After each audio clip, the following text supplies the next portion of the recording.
در ناحیه فرخور قادر رشیدов رو همچون طبیب میشناسند. از حیات اولوی او بسیاری‌ها خبر نداشتند. در دور ناحیوی مسابقه جمهوریوی در ناحیه همچون اویله نمونوی این اویله به خیر گرفته شده است. پدر و مادر وظیفه خود را به جا آورده برای تعلیم و تربیت فرزندان در خانه شرایط‌های مساعد فراهم آوردند. فرزندان از پدر و مادر تربیت خوب گرفتند. همه آنها صاحب معلومات گشته امروز در ساحه‌های گوناگون حیات کار و فعالیت دارند. منفعت آنها به جامعه میرسد. من همچون پیرکار یک چیز گفتنی هستم که برای که هر یک خانه آزاده باشد، تازه باشد، گلکاری کرده باشد یا محله شرط نیست که او را آزمون کنند.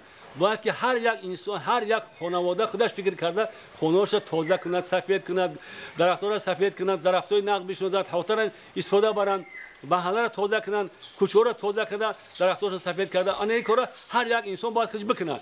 برای شرط نیست که آزمون کنند. یکی این اقدامی که جناب والی گرفته است، ما به حد سرفراز هستیم، بسیار خرسند هستیم و در آینده کوشش می‌کنیم که هم خانه ما، هم محله ما، هم ناحیه ما یکی از بهترین ناحیه و محله و خانه‌های بهترین جمهوری تاجیکستان شود. البته اگر هر یک این کار را کند، من باوری کامل دارم که در جمهوری ما باز هم زیباتر می شود، باز گلگون شفافتر می شود، زندگی ما خوب می شود، تنجی آرامی باز در تاجیکستان ما مستحکم می‌گردد و ما باور آینده تاجیکستان ما یکی از بهترین دولت‌های جهان باید گردد و می‌گردد. البته در بخش حولی بهترین اعضای حکمان مسابقه حولی ساکنی جماعت شهرک فرخور اسلام بابویف را بهترین شماریدند. منزل استقامتی اسلام بابویف دارای قطعه زمین نزد حولگی بوده. در این زمین هر یک وجب زمین عاقلانه و ثمرناک استفاده کرده شده است.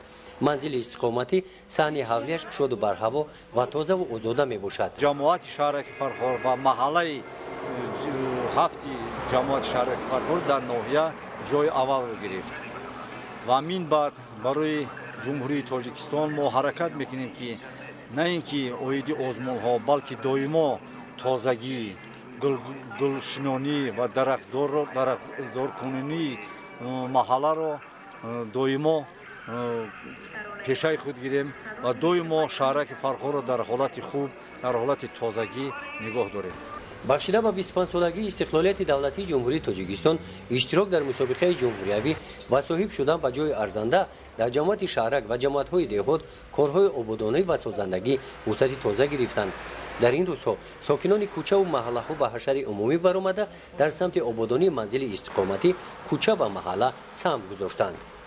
جماعت دهات 20 سالگی استقلالیت تاجیکستان در عرفه جشن 25 سالگی استقلال جمهوری تاجیکستان باید آباد و زیبا گرداندن محل و کوچه‌های دهاتی جماعت کارهای زیادی در سال جاری به اتمام رسانیده است. از جمله در جماعت با درخواست و با سرمایه‌داران خواجگی با مقدار یک کوپرو و 2 بنگاه طبی زیاده از 20 کیلومتر راههای بین کوچه‌ها سنگفش کرده شده و زیاده از 300 دانه نیالهای سایه افکن و گل‌های هرخیله در حدود جماعت شمرده شده. در دور ناحیوی مسابقه جمهوریوی در جماعت شهرک فرخور همه تشکیلات و مؤسسه‌ها فعالانه اشتراک نمودند. نزد حولی بخش ثبت اسناد حالت شهروندی ناحیه در این دوره با گل و گلبوته‌ها سیمایش با کلی دیگر گشت. همین گونه کارها در دیگر تشکیلات و مؤسسه‌ها انجام داده شدند. با آزمون‌ها نگاه نکرده باید هر کس خانه خود را، محله خود را، جماعت خود را که در رایون دائما انمیخیل کبوتیزار، گلزار، عریق‌ها تازه کردگی، کوچه‌ها همه تازه باید باشند.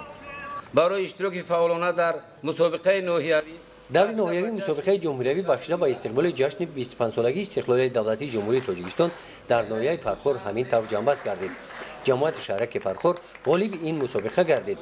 برای آمادگی و در سطح بلند گذراندن مسابقه جمهوریوی از نام مقامات اجرایی حکومت دولتی ناحیه به همه جماعت‌ها منتداری بیان کرده شده غالبان با مکافات و تحفه‌ها قدر کرده شدند.